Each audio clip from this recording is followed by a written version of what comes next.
Hello, good morning and welcome back to the Fish Locker out on the boat. We have a lovely, damp, misty, miserly Cornish morning for you this morning.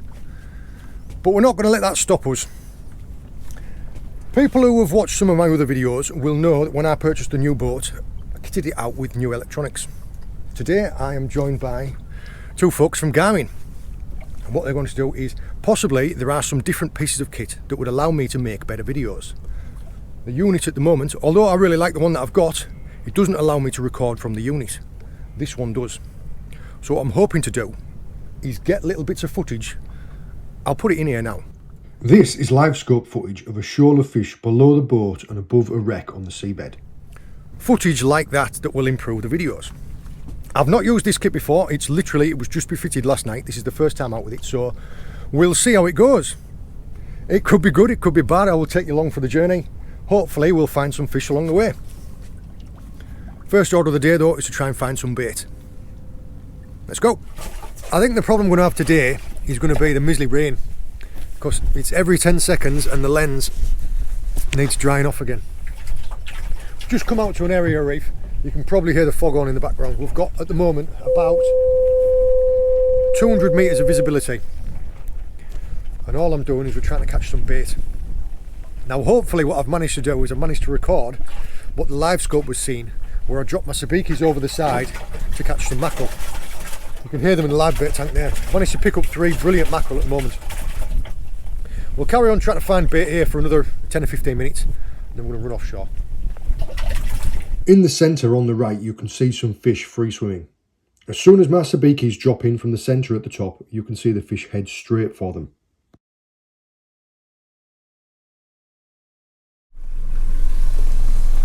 This is something what I'm interested to see, and what I'll do is I will record from the screen what I'm seeing, because I'm interested to see. I've got relief shading on one side, so on the little screen that you can see in the corner, there's relief shading on one side that's showing me what the map, what the chart looks like, and the sounder on the other side. I can cross-reference it, so I can see on one side that I'm going up a bank, and I can cross-check that against the sounder, so on the sounder you can see I've just risen up a bank. But changing that to the LiveScope, there's your bank. And hopefully there will be some fish down there as well. Try that out. One observation I will mention straight away is we mounted the LiveScope right next to the Sonar transducer. And that's what's causing those beams of interference you can see moving down the screen every few seconds. When you disconnect the Sonar, there is nothing, as you can see from the side-by-side clips. By mounting the LiveScope on the opposite side of the transom, you would do away with this interference entirely. We simply rigged it in the easiest way possible for this test on this day. We're still trying to catch bait at the moment. So what we're looking for is mackerel, ideally. But the water, you can just see on the little screen you can see a patch running down it, which has got my feathers and my lead. We're about half depth now, almost at the bottom. There we are. There's the fish. Yeah. Oh, little tiny mackerel. So I watched it on the LiveScope. I watched the lead go all the way down to the little patch, because you can just see a little tiny cloud just above the bottom on the screen, and I thought it was going to be sand hills. But I'm very happy it was mackerel, because it's mackerel that we're after. Try that again. Fishing on sandbanks, as the bank comes up like that and the tide runs over it, the down tide side of the bank is like obviously a slack eddy. There's less current, less movement, so fish hold up on the back side, on the slack side of the bank, just because they have to expend less energy to swim there. So we've gone past it. Circle back round and have a go at that again. No, you've got some. Is it mackerel? Oh, I just saw it. Go on, lift it up. There we go. You did have 2 on. But yeah, one of them's come off. Well, a little one. It's alright. Still do. Drop back down and get some more. Well done. You can see here the corner of the little screen at about 15 metres. 15 metres on that side of the boat at 15 metres depth. There was a shoal of mackerel coming through. Have you got them? Yeah. Should I leave it in? Or? No, bring them up. Get them back in. I'll take that one off and you can drop back down and get some more. Lift it up.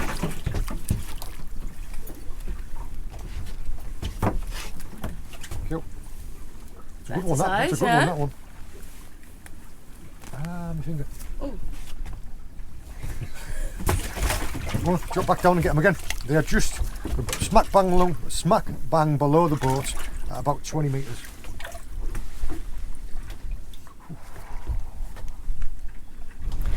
Well, it is a lovely sunny flat calm. No, it's not. It's a bit of a rough day out here.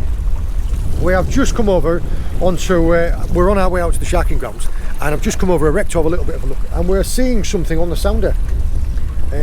I'll put it on the screen. At the bottom of the picture that you're seeing, the little bit of broken by the, you'll see the flat seabed, and there's a little broken area just off that, that's the wreck. But there is something that keeps swimming around about mid-depth, and it keeps cutting up and down through the water column.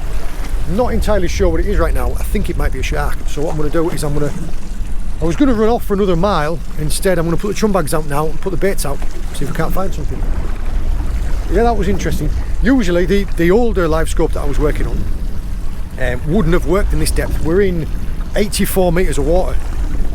And I was talking to Nick, and he was saying that's because this works on a lower frequency. This is the LiveScope XR, isn't it? Yeah, that's right, yeah. So yeah, that's impressive that it's managing to pick up a signal to be able to show us the shape of the wreck in real time in nearly 90 metres of water. Especially considering that we have pretty much at times a 6 foot rolling swell. Let's get them baits out. Right, we have a bait in the water. I don't like to get set up until I've got a bait in the water, so at least now that we've got something fishing I can talk you through what's going on. We are going to have quite a lot of mizzly rain. We've already got Nick hiding up the front in there, starting to stay out of the way. Yeah, so the camera lens is going to keep getting wet. I'm sorry, there's not an awful lot I can do. If you can see out the back of the boat here, I have got my chum bags over the side with a brock of frozen chum, and it's creating like a glassy slick that you can see running down there. And at the distance I've got a bright yellow bottle float. Yes, the setup that we're fishing today is I have a sliding bottle float. I'm fishing 2 fixed pole setups. So I've got 2 tuna popper casting, 2 tuna popper casting rods and fixed pole reels. A long length of wire trace, and they are just ending in a size 12/0 Cox and Raw Mutsu circle, but with the barb crushed. And I'm just using a mackerel flapper for bait. So the mackerels that Zoe caught earlier, I've just taken the spines out, and all you need to do is you just put the hook up through them like that, then run the baits out down the slick.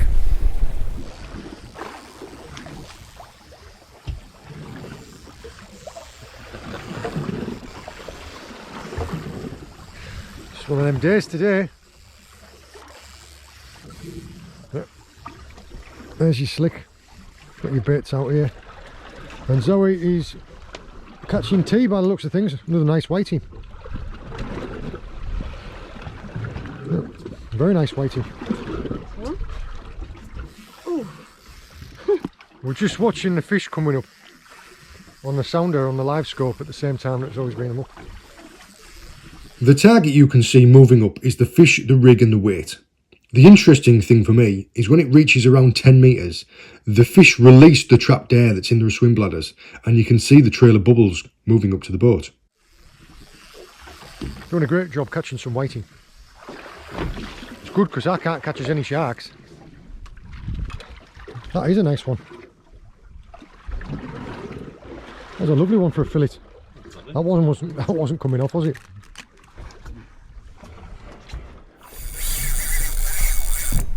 Finally. Oh, good. Yeah, do we want to be recording? I've been saying for a while that I thought there was a shark in the slick, just by the way that the birds were behaving. And it's, yeah, I think part of the reason why they've not really been on the feed is because the tides are so small. And they've just been hanging there because the seagulls just would not come into the slick. I mean, we were talking about it loads of times, weren't we? They just weren't there. And even when I was throwing little scraps of baits in for them, they were coming in and getting hold of it, then cutting out straight away. So I think we've had a shark with us for quite a while. It's been sat underneath the boat, and it's just not been on the feed. It doesn't feel like a big shark. It only feels like a 20 or 30 pounder. But that doesn't mean it's not it's not a welcome one. We've just got to the point in time where we're just starting to nod off. When you can see it's a completely different day than when we come out. There's the float there. It's going to go back down in a second. We'll go for another dive in a minute. Depending on how big this fish is when we get it up to the side of the boat, I might bring it aboard and I might put a tag in it. Do you want this one in? No, that one's right out there, I don't need to. What I might do though is I might put my shoes on. I might decide to put my shoes on. Thank you. If you want to, can you hold that for me? Mm-hmm. Right, just make sure there stays a bend in the rod. Oh yeah, that's it. Right, it's a nice size. It'll be about, if you want to just pop your head up, Nick. Oh, not all on the same side of the boat, remember? There it is. The water is quite green. See it now, can't you?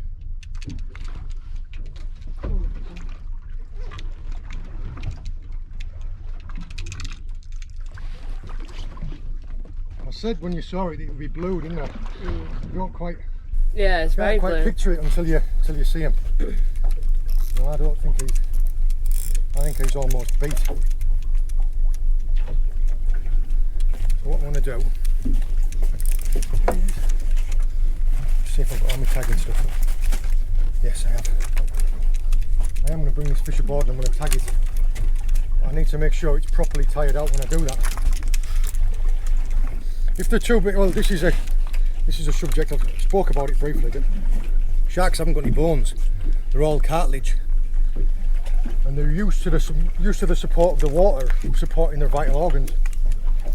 So if they're like above 100 pounds, unless you can slide them in through a door, lifting them over a gunnel, if they're just going to roll over the gunnel like that, it can hurt them. But a fish this big, I can pick it up and just lift it aboard bodily.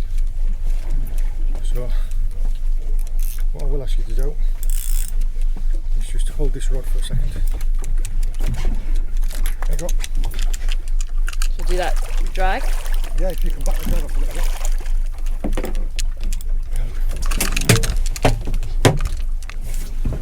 Call it 19 inches girth. Yep. Fork length 48. Total length 58. Did you get all that? Yep. Great. There's the tag you can see on the side. Doesn't hurt him. The tag number is 411631. Pardon you.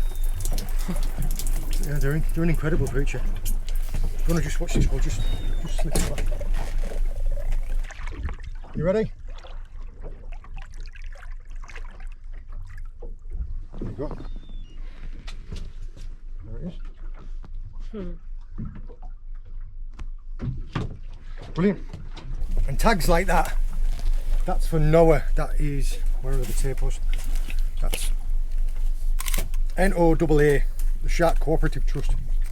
And they'll use data like that. If that shark's recaught, not only will they know the distance that it's travelled for migration routes, but also the time between the captures, how much it's grown.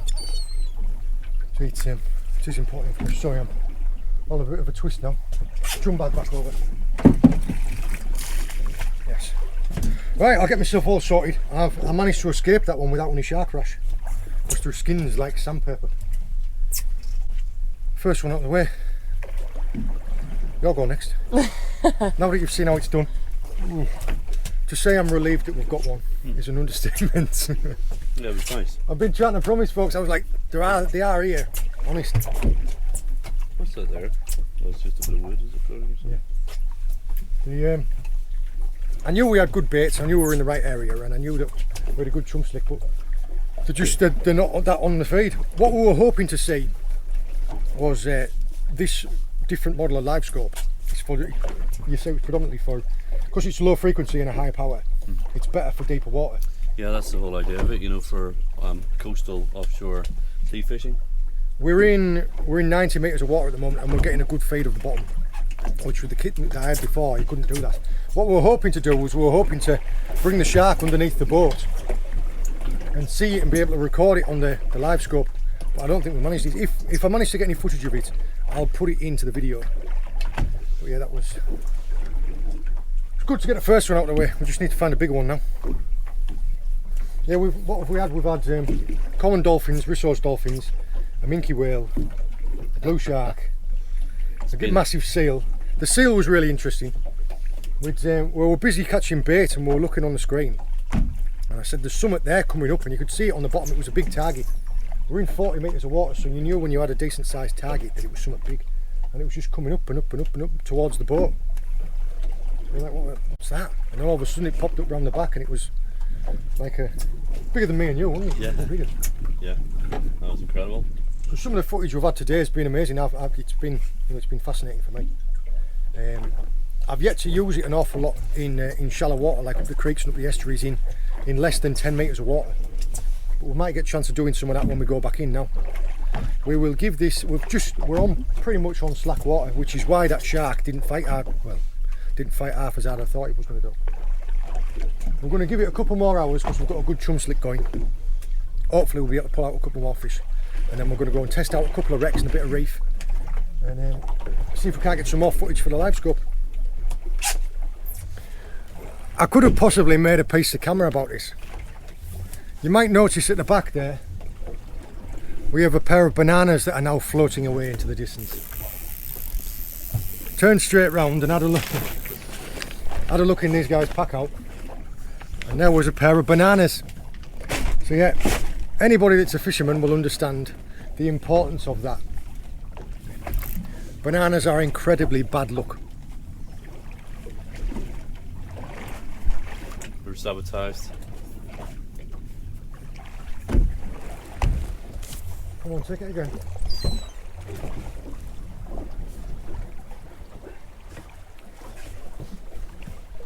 That was like a really sharp bite. That was just like a zzz, zzz.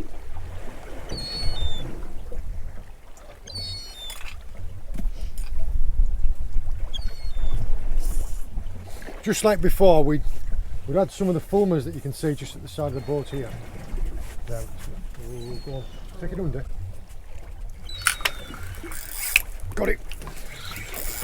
Right, Dylan, this is yours. Oh. Come on. There you go. Put it into your groin there. Yeah, I'll get this one. And really. Yeah, what you want to do is just slide your hand down a little bit. Hold on round the rig. Right. When it wants to dive down, let it dive. Then you can gain line. So when it stops, lift up, wind down.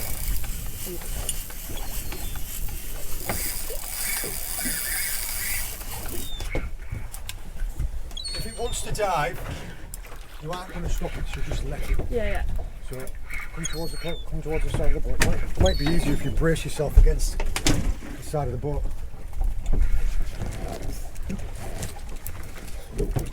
It isn't a monster.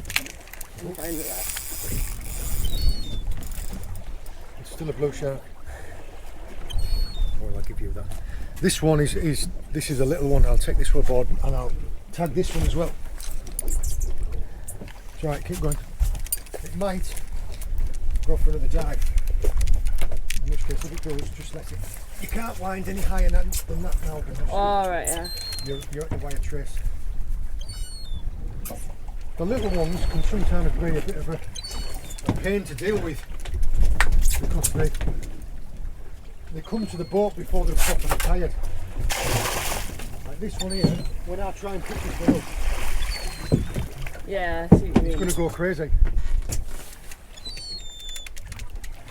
Because it is a proper little baby.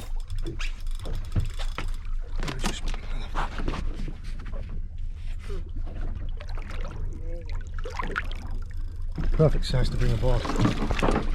Fork length is 47 inches. Total length is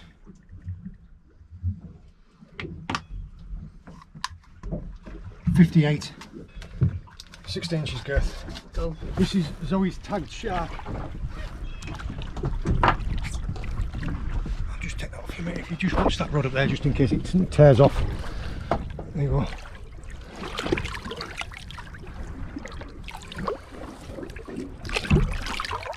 You ready?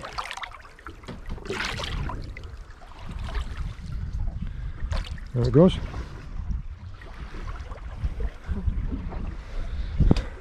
That was fun. Well done. Thank you. Yours next. On the way in, I did test the LiveScope in shallower water. Now this footage is sped up, but it shows passing over some seaweed beds. An interesting point you can see is when we do go to an area with slightly more current, the weed is laid over in the tide. Here shows some small fish by the edge of a bank. And this was really cool. Here are some pier pilings, and you can even see the fish swimming around them.